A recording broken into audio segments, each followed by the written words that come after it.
Like and subscribe to my channel or you'll lose your next game of Fortnite. Has someone ever challenged you to something that they didn't know who are an expert at? If so, how did it turn out for you/them? A neighbor on my block in Brooklyn challenged me to a pizza bake-off. I recently catered pizza for my daughter's school and word got around the neighborhood my pizza was pretty darn good. My first thought was, this guy's a Brooklyn native, my pizza will be shit compared to his. But there was something about him bragging that I couldn't resist the challenge. He talked up how pizza was in his blood, how his dad ran the pizza place around the corner years ago. I remained silent and let my skills answer for themselves. I got a buddy to let us use one of Baker's Pride ovens at his restaurant. We even had total strangers try our pizzas. Every last person chose my pizza over his. I never mentioned to him that I've worked in pizza places almost every day for the last 30 years. I never mentioned that when I'm not working at a pizza place I'm making pizzas at home at least once every 2 days. I never mentioned that at 9 years old I knew that I wanted to be a pizza man. Here I'm 45 and getting ready to start my own pizza business. My uncle challenged Jack Nicklaus to a golf game in college without a clue. The humiliation burns him to this day. All I'm hearing is my uncle played around with Jack Nicklaus. I'm incredibly jealous. Not me but my brother and best friend. We were in Baltimore for a baseball weekend in 2009 and hanging out at a bar across from Camden Yards. They had a Silver Strike bowling video game. At our local bar back in Boston we had one as well. I'm decent at the game, but my brother and buddy were freaking amazing at this game. Bowling 300 games and whatnot. So two dudes are playing this game and drinking. We ask them if we can play when they are done. They ask if we want to play them. We said sure. My brother and buddy destroy these guys. Like it wasn't even close. These dudes said it was a fluke and they wanted a rematch, but this time for a round of beers. Again, Annihilation City. But they kept wanting to play to eventually win a game. No lie, after 13 rounds of beers they finally gave up. They were great guys. We saw them the next day at the same bar and they walked up to us with beers in hand already and said rematch. To this day we still hang out with them whenever we go to Baltimore. And to this day, they have never won. Edit for details. The guys were buying 2 beers each time they lost a game to the 2 guys they lost to. For my brother and friend. The beers were Natty Bob, which is Baltimore's cheap gross awesome beer. I can't remember the price, but they were under $2 a piece back then. They would buy the beers and they'd just start piling up on the table next to the machine. So we were all just drinking them. I'd say around 25 to 30 beers between the 5 of us in 4 or 5 hours. Tab was probably $60-ish for beers, but we were there all night getting wings and a million apps, so we all just paid the tab anyways.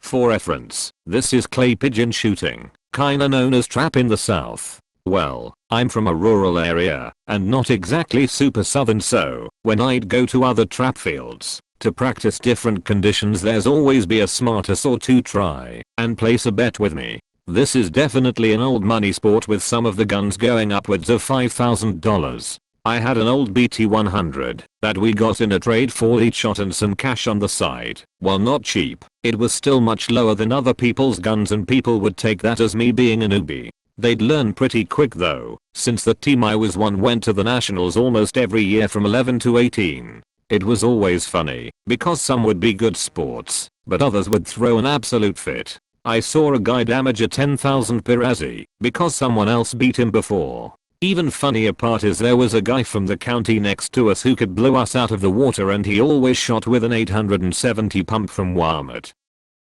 When working as a teacher I beat a lot of students in Pokemon battles, cause they didn't think of me being like 15 years ahead of them in fighting experience. Noobs. This is how I trounce my younger siblings at Smash Brothers, every game really. Freaking teenagers think they're hot shit. No way their old ass big bro is gonna beat them this time.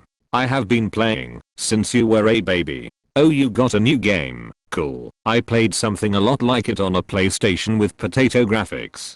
Get wrecked.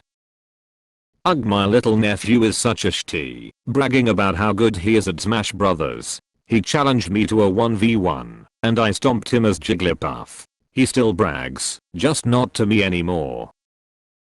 Yeah, my friend's 8 years old son was trying to challenge to smash all the time on the Switch. When I finally agreed, my friend leaned over and said don't take it easy on him, and I destroyed him with young Link in the pink outfit. I don't even think he got a hit in once in 3 stock.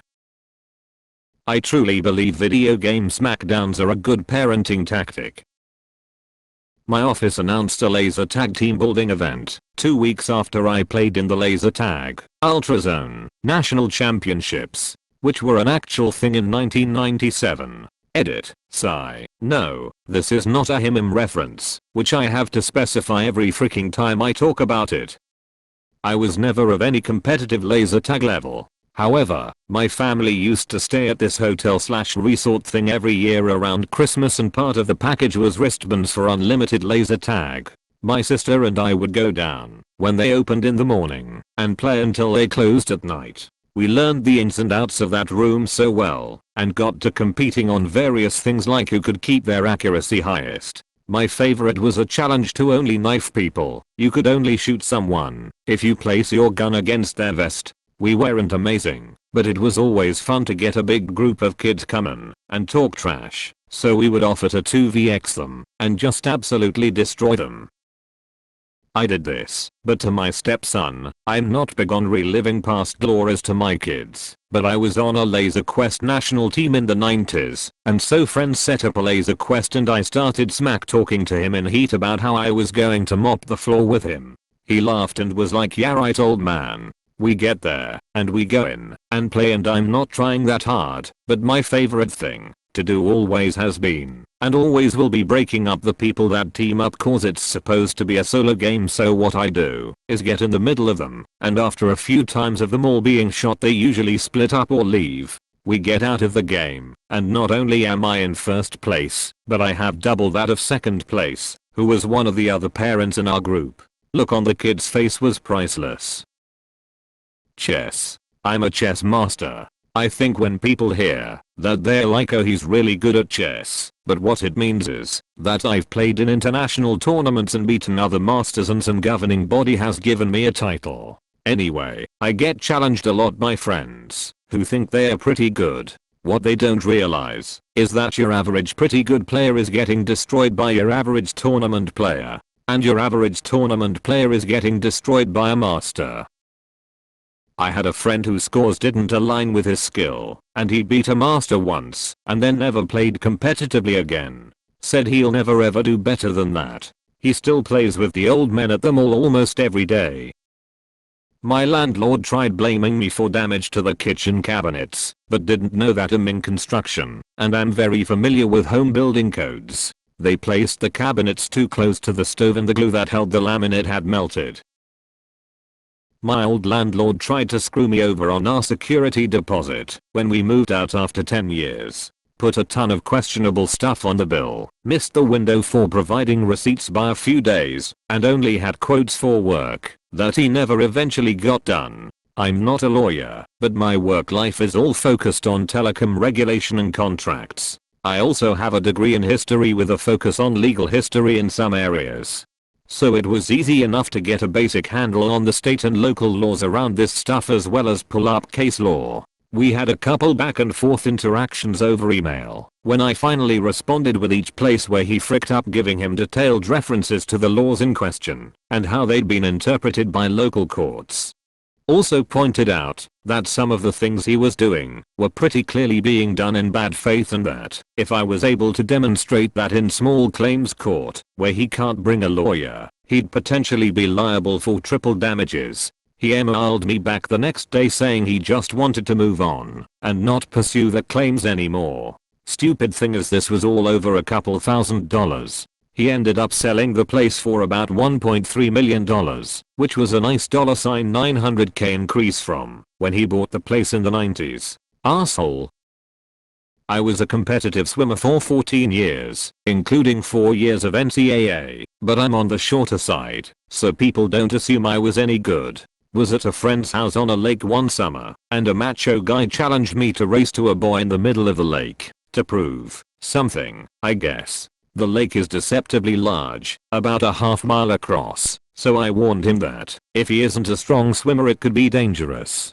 He was running out of gas after about 2 minutes, so I offered to let him off the hook, but he insisted he would finish. I went to the boy and was swimming back when I found him floundering, so I lifeguard swam him back to the house. His ego took a deserved hit that day.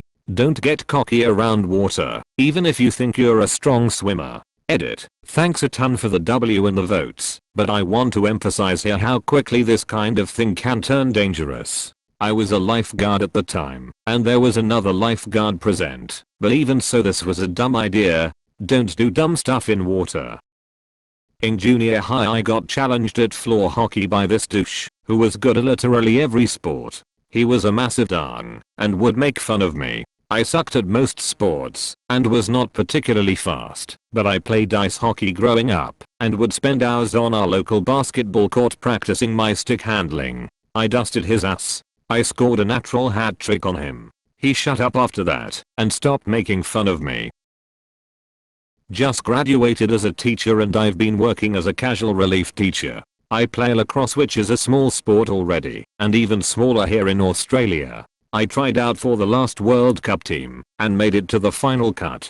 I was team teaching with another teacher who worked at the school. Before the period he spoke to me, and said, "Hey mate, we are doing lacrosse today. It's a bit of a not sport and hard to teach, so just wait over there, and then you can just help with supervision and discipline." Then walked off. Being a court from an agency, didn't really know how to speak to him / speak up. I tried to speak to him and say that I played, but he didn't give me a second, so I just listened and did my thing. Few minutes into the start of the lesson I grabbed a stick and ball and just started to work my around the class, giving them pointers and hints. The way he was teaching was completely incorrect, and I didn't want to say anything, so when the kids broke off into groups, I kinda just taught them correctly. He pulled me over at a drinks break and asked how I knew so much / good perform the skills. I told him how I play lacrosse and my playing history. He asked why I didn't speak up and say anything, and I said I tried to tell him. Anyway, I ended up running the rest of the class and even ended up sitting down with him and going through the correct and easier way to teach the game and skills.